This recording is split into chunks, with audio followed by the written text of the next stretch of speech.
Earth-Water Alliance. I'm Amy Loomis, and I'd like to introduce you to my left, Sue Trumpfelder. Sue is one of our board members and has been a Dowser for over 50 years. And she was a trustee from 1991 to 1993. And she is a remarkable Dowser. And she was Dowser of the Year in 2003. And next to her is Dreama Brower. And Dreama comes to us as another one of our trustees as a background in renewable energy. And she's 20 years Dowser. And Richard Roy, I'm going to let him describe his vast activities in his organization, which is Water Without Borders in Canada. And he does a lot of work in Haiti and in Mexico, and is one of our alliance partners. Okay. So I'm going to tell you a little bit about Earth-Water Alliance and what our mission is, what we do. And then Sue afterwards will tell you about some of our activities over the last couple of years. Richard will tell you about our alliances. So that's sort of what we're planning on talking about. Earth-Water Alliance is an organization of dowsers, shamans, and intuitives who are promoting sacred ecology and creating alliances of other nonprofits and like-minded organizations that are promoting environmental sustainability throughout the world, and basically in recognition of our oneness and interdependence with each other. We also have a charitable organization that provides clean water and sanitation to underserved populations throughout the world with an emphasis on ecological sustainability. We care about this because, as the World Health Organization has said, there are 780 million people, and I may have to read this, living without clean drinking water. That's a lot of people. Now, add to that, there are 4.5 billion people living with impaired water. And from that, about 3.4 million people per year die from water contamination. They're just astronomical numbers.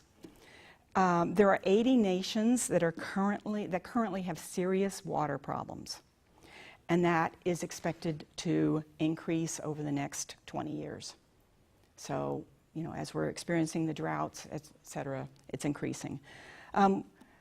Droughts have caused food shortages, famine, conflicts, and migration. To make matters worse, our population is growing by 80 million people a year, and arable land is decreasing. And it's 50% in the last 50 years. We've lost land with water that can support food. Thank you. So we're losing land and we're increasing population. It's not going to work. The big question is, how are we going to feed these people? So one of the things we're looking at is promoting permaculture, ecologically sustainable agriculture. We work with dowsing. I won't explain what that is. I think you all know what dowsing is. We work with water filtration systems to provide water filtration to people so that they can clean the water. We promote conservation, recycling, improving the water, education, composting toilets, so that, again, trying to improve the water sources. We are planning on providing some conferences and workshops. We will be working, hopefully, with other alliances to do that. That's the intent. And advocacy. Water is a right. It is not a privilege. And so we really believe that we need to get out there and advocate, and the more people we can involve in that, the better. It's interesting to note that businesses are now catching on.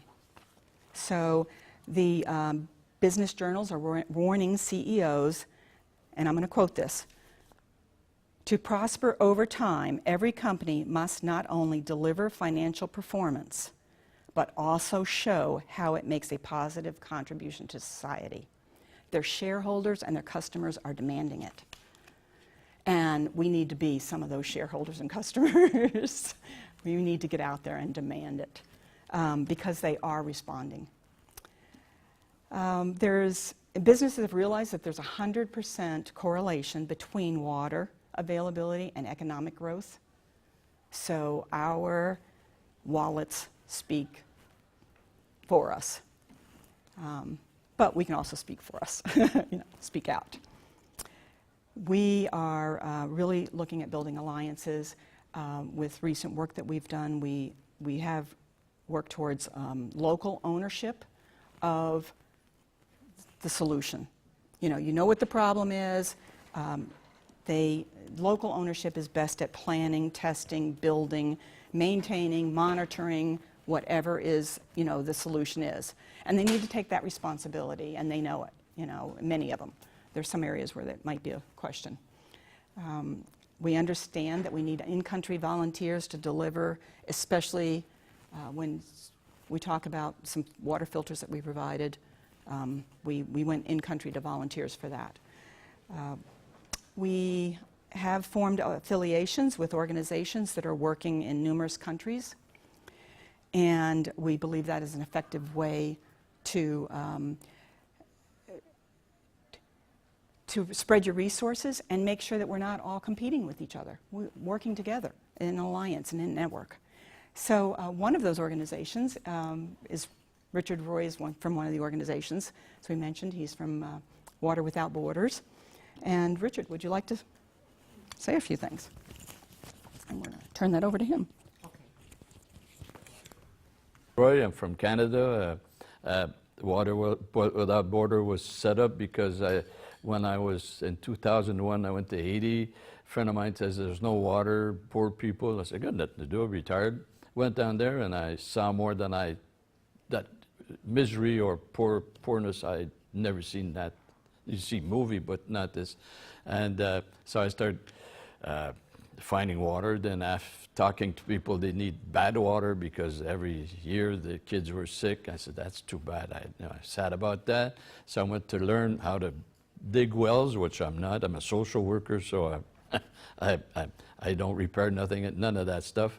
But I've learned that to repair water pumps, to dig wells, stuff like that. And after that, the water was polluted. I went to take another course, which is biosand filters, and I do whatever I could, get some money from different organizations I would, and I'm answering the needs that I see. And what happened last year, Bill, and Amy, and they said, we have something. I just received a grant, $2,000. They said, whatever you need, you think you can do with that. I said, oh, it's always available. And they told me, well, we have these filters. Really? I said, and I know the filters they're talking about, but I had bought some, and in Quebec, cost $70 each. And they said, well, the price is... So my investment, those people that gave me the $2,000 went a long way, so I brought them with me to train people how to do that. And what I'm getting at is that how different we can be or do. Why don't we say, why, not the why, but just think, how can we help one another? I work with biosand filters, and they work with a different filter, but it's not for me, it's the people, the need, it's there. And how can we sit somehow somewhere and find words that we can work together? And it's not for me. I have running water. Wherever I go, I can buy water. But to see the needs out there and different organizations and believing, getting involved, I appreciate it. Thank you. Thank you. Really, that's been so important. Sue, would you like to come up here and I'll hook you up? Partnerships are what we need. Right. Okay.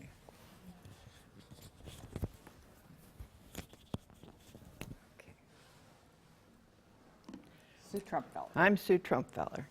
And the stories, I'm going to cry. Again? Yeah.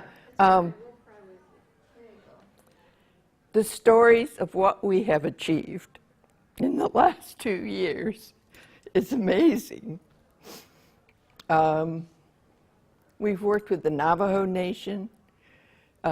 Steve has gone to, Steve and Dreama went to the Navajo Nation. Steve has worked in Jamaica. We've worked with Richard. And then we had a hurricane. We had a couple of hurricanes. We had Hurricane Harvey that went through Houston. I have family there, and I said, okay, what can we do? So this is a life straw, and if the only thing around you is polluted water, you take this off, and you put it in the polluted water, and you can drink it. So you're never out of water. I bought one for my children, every one of them for Christmas. Well, this was the first idea, and then Bill Getz, who's also on the board, brought up the idea of Sawyer. Well, this company's in Minnesota, and Sawyer is in Florida, and they could ship to Puerto Rico much easier. So I'm on Facebook.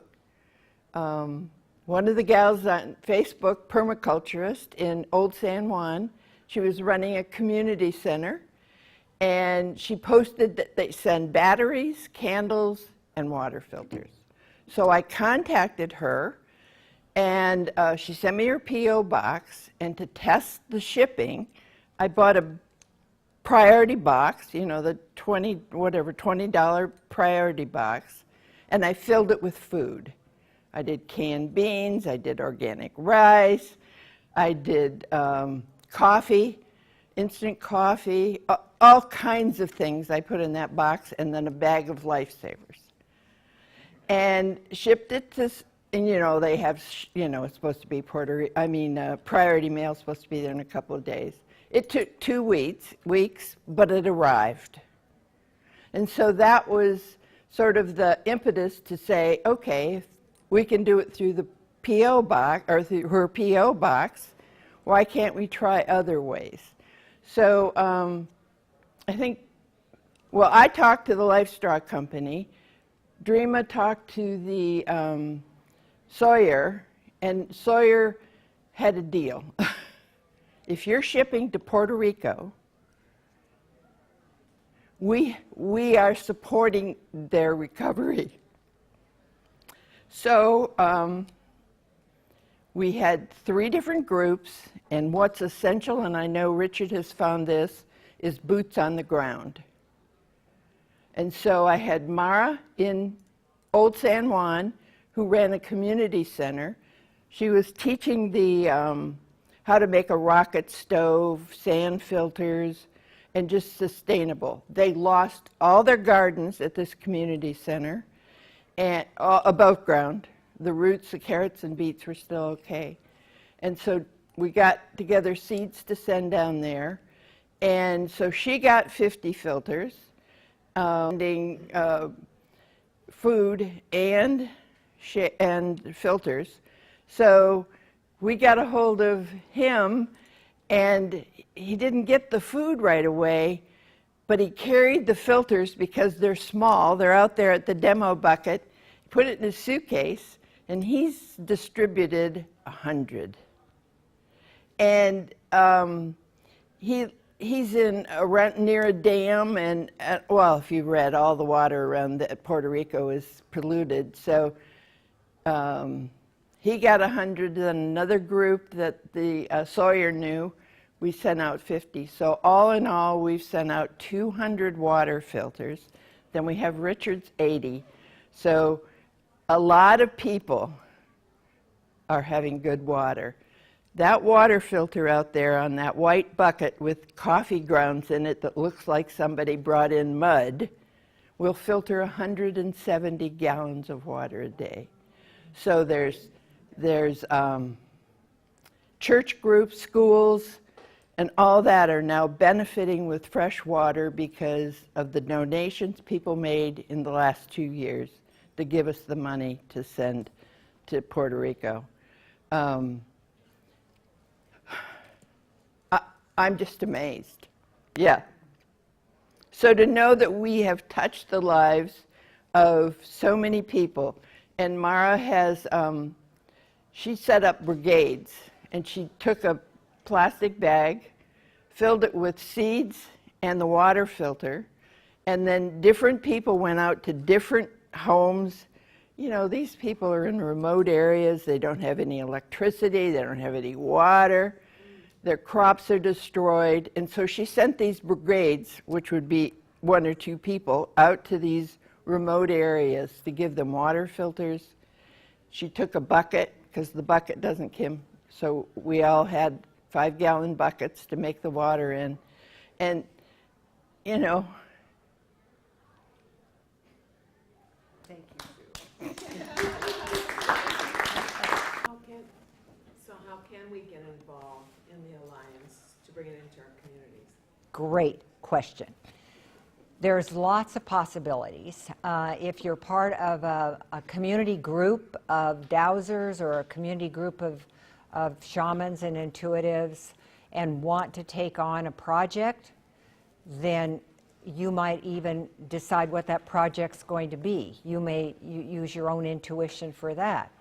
Or we have several things that we could suggest, and we're in the process of getting ideas about how to connect with different groups, and we'll do conference calls and we'll develop that. If you're an individual that is not part of a group and you have some of the skills, and if you fill this out, we'll have a better sense of what kind of things that you could do. Intuit it. Sit down and meditate. Ask the earth. Listen to the earth. Listen to water. See what you can do. And because we are intuitives, we can get those answers. And that's our passion. We're in different, you see, we're all doing it just in our own skills and our own focus, and together building a real alliance, I think is great. Thank you so much. Make sure you have your contact info. Farms are decreasing at a terrible rate. And farms are decreasing, and community systems for water and utilities are increasing. So the old water dowser, well dowser, is, they're diminishing. And our passion for the connections that we've had with the earth and water, we as dowsers need to change, because we've got to have more skills and not just the well dowsing, although that's still an important skill. The diversity that is required in this new development, the new changes that are happening, we need to address the now. What connection that The website is earthwateralliance.org, and the Facebook site is Earth Water Alliance, and Earth Water Alliance at gmail.com. And it's posted on the website as well.